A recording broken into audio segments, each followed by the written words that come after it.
sekarang kita masuk ke dalam hukum yang ketiga. Ya, dari hukum mim sukun bila bertemu dengan huruf hijaiyah.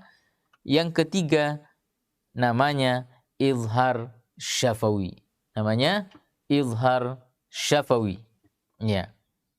Apa itu izhar? Izhar artinya jelas. Ya, sudah kita jelaskan pada bab nun sukun ada hukum izhar. Kemudian syafawi itu artinya bibir. Syafa itu bibir.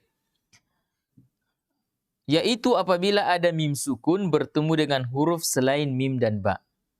Apabila ada mim sukun bertemu huruf selain mim dan ba. Ya, maka cara membacanya dengan mengeluarkan suara mim sukun dengan jelas di bibir, ya, tidak berdengung dan mulut tertutup sempurna. Nah, itu namanya izhar syafawi. Jadi izhar syafawi itu kapan terjadi? Bila ada mim sukun bertemu huruf selain dari mim dan ba. Ya, saya ulangi. Apabila ada mim sukun bertemu huruf selain mim dan ba. Nah, jadi huruf hijaiyah kita sudah tahu ada 28 jumlahnya. Bila mim sukun bertemu dengan mim, namanya idgham mimi. Bila mim sukun bertemu dengan ba, namanya ikhfa syafawi. Nah, sekarang bila mim sukun bertemu selain mim dan ba, nah, berarti ada 26 huruf. Iya, di sini. Jadi mim sukun bertemu 26 huruf, yaitu huruf selain mim dan ba. Maka hukumnya ya akan dibaca mim sukunnya dengan izhar, dengan jelas, tidak boleh berdengung. Iya, tidak boleh kita tambahi juga qalqalah. Iya. Jadi contoh ya seperti yang ada di layar. Nah, ini ada mim sukun bertemu hamzah, mim sukun bertemu hamzah, mim sukun ketemu lam, mim sukun ketemu ta, mim sukun ketemu lam. Mim yang ada di sini, mim sukun yang ada pada ayat ini, tidak ada mim sukun yang bertemu mim dan tidak ada mim sukun yang bertemu dengan ba. Maka semua mim sukun yang ada ini itu namanya hukumnya izhar syafawi. Maka cara membacanya dengan membaca dengan jelas huruf mimnya. Baca dengan jelas seperti kita membaca sawaun alaihim. Nah, itu jelas. Alaihim. Mati. Ya, aanzartahum am lam tunzirhum la yu'minun. Jadi semua mim sukun ini dibaca dengan jelas, tidak boleh berdengung. Berdengung itu menambahi dengungan. Ya, seperti dia baca sawaun alaihim. Nah, itu tambahan dengung namanya.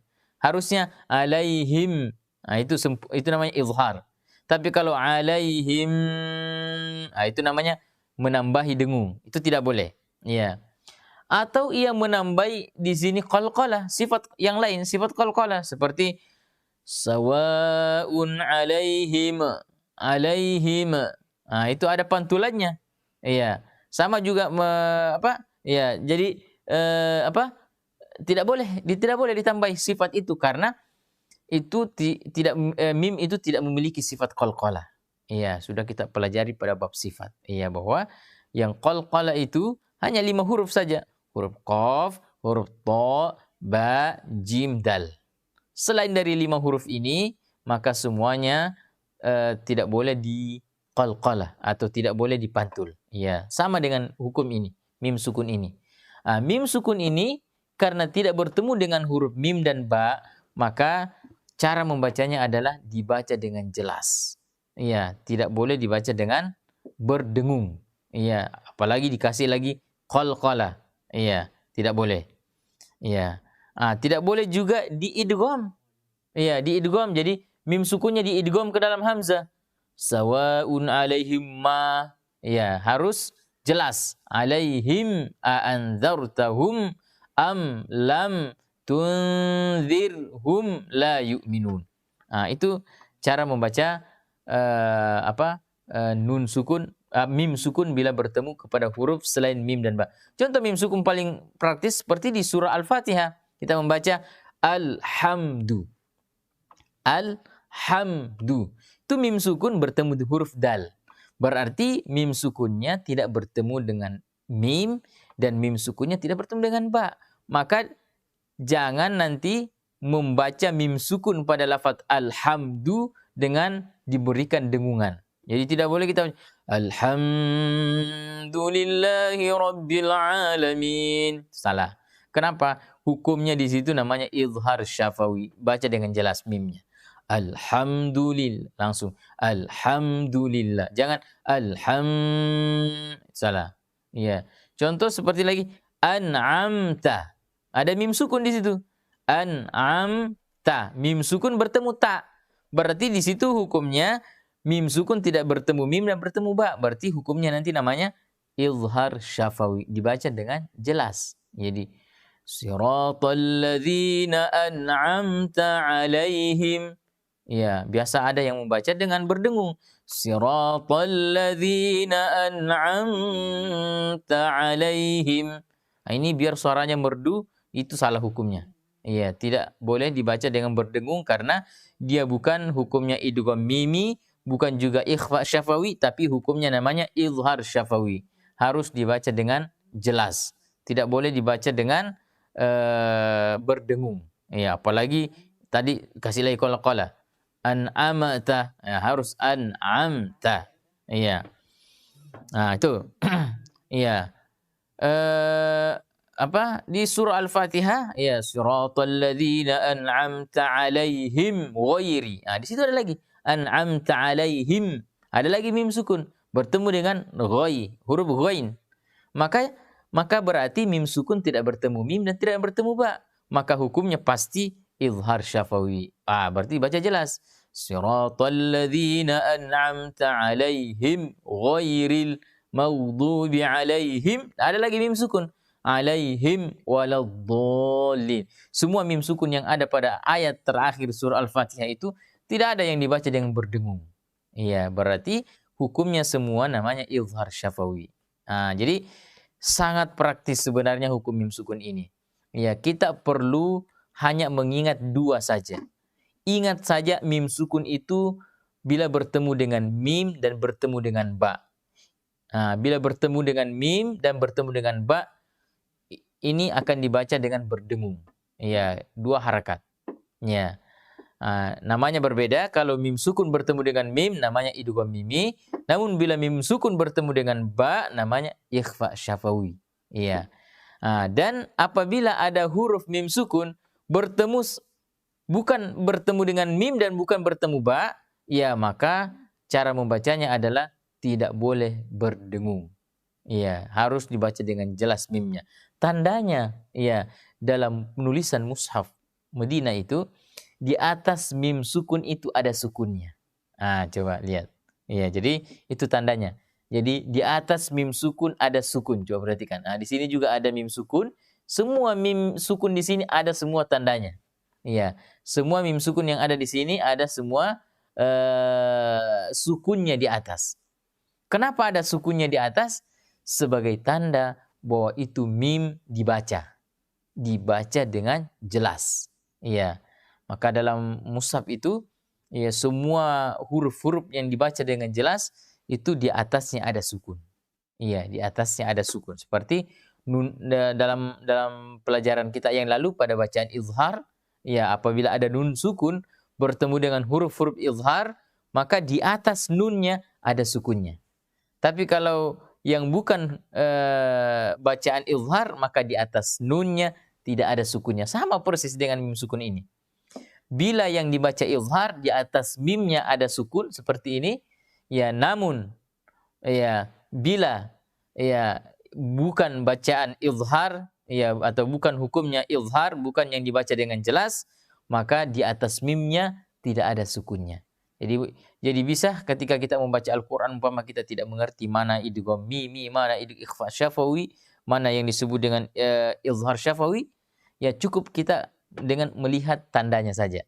Iya, tanda-tandanya, kalau ada sukunnya berarti itu dibaca dengan jelas. Iya, kalau ada sukunnya. Berarti kalau tidak ada sukunnya, ada mim sukun tidak ada sukunnya, maka itu nanti akan dibaca dengan berdengung. Itu praktisnya. Iya, insyaallah seperti itu.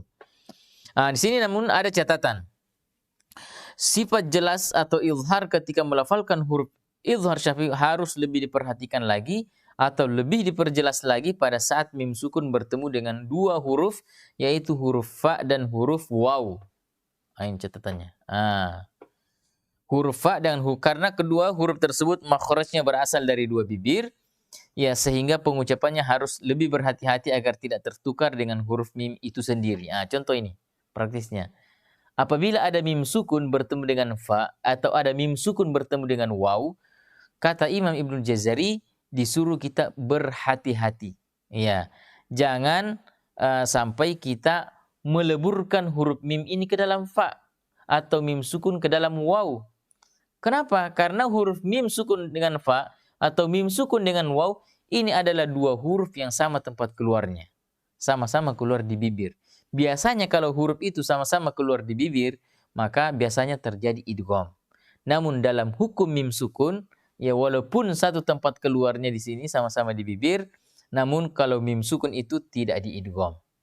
Iya, kalau mim sukun tidak diidgham. Tapi justru di sini disuruh kita harus lebih jelas lagi. Iya, harus lebih jelas lagi. Jadi lakum fiha. Lakum fiha. Iya, jadi harus lebih jelas lagi. Lakum fiha. Jangan melebur mim ke dalam fa. Jadi lakum fi. Jadi langsung lakum fi. Langsung harus jelas. Sempurnakan rapatnya bibir dulu. Lakum fi. Lakum fiha. Tapi jangan juga ada jeda. Lakum fiha. Ini namanya sakta. Sambung. Lakum fiha. Atau mim sukun ketemu waw. Amwalakum. Amwalakum. Sempurnakan mimnya. Rapat bibir. Amwalakum. Tidak boleh lebur mim ke dalam waw. Awwalakum. Awwalakum. Harusnya amwalakum. Ya, jangan sampai awwalakum. Itu cara membaca izhar syafawi. Ya, izhar syafawi. Ya, yang harus lebih jelas lagi. Itu dalam Al-Jamzuri sudah diingatkan wahdhar lada wawin wa fa'an takhtafi. Ya, ini. Ya, liqurbiha walattihadi fa'rifi. Ini dalam matan Tuhfatul Atfal. Waspadailah jika mim sukun bertemu dengan waw dan fa karena dekat dan sama secara makhraj. Secara makhrajnya. Maka disuruh lebih waspada, jangan sampai melebur huruf huruf mim ke dalam fa atau huruf mim ke dalam waw. Ya. Contoh-contohnya seperti yang harus dibaca dengan jelas seperti ini. Kita membaca alam tara kaifa fa'ala rabbuka bi'ad. Ya. Wa yamshi fil aswaq. Antum wa azwajukum Ya, antum wa azwajukum tuhbarun wa hum fiha khalidun.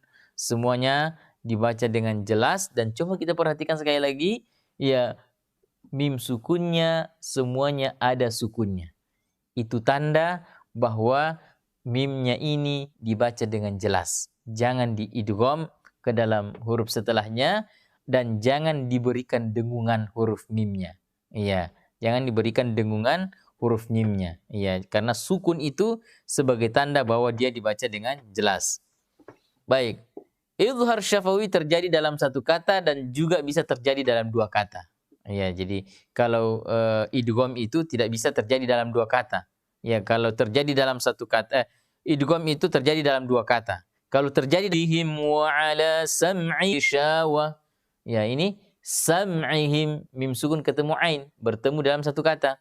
Sam'ihim wa ala mim sukun ketemu dengan waw dalam dua kata. Ya, jadi pertemuan dalam satu kata atau pertemuan dalam dua kata tetap sama hukumnya menjadi izhar syafawi. Iya, sama izhar syafawi. Oke, ada satu ayat ya dalam Al-Qur'an, ini di surah An-Nisa ayat 155. Ini ayat mengumpulkan hukum mim sukun. Iya. Fabima naqadhihim mitsaqahum wa kufrihim bi ayatillah. Coba. Fabima naqadhihim, mim sukun ketemu mim. Ini tadi namanya idgham mimi. Mitsaqahum wa kufrihim, mim sukun bertemu dengan waw, berarti tidak bertemu mim, tidak bertemu ba. Berarti ini namanya izhar syafawi. Ya. Wa kufrihim bi ayatillah. Wa kufrihim bi, mim sukun ketemu ba. Ini namanya ikhfa syafawi. Ya. Jadi ayat surah An-Nisa ayat 155 ini langsung kita bisa kumpulkan hukumnya mim sukun. Ya, yang 3 tadi idgham mimi, ikhfa syafawi, idgham mimi, izhar syafawi dan ikhfa syafawi. Hanya itu saja. Hanya 3 saja hukumnya mim sukun itu. Tidak ada yang 4. Iya, tidak ada yang keempat. Jadi alangkah besarnya dan banyaknya kesalahan kita kalau 3 ini kita tidak tahu. Iya. Nah, jadi padahal sebenarnya yang perlu kita fokus hanya mim sukun ketemu mim dan hanya mim sukun ketemu ba. Itu yang berdengung. Adapun selain mim sukun bertemu mim dan bertemu dengan ba, itu tidak boleh berdengung.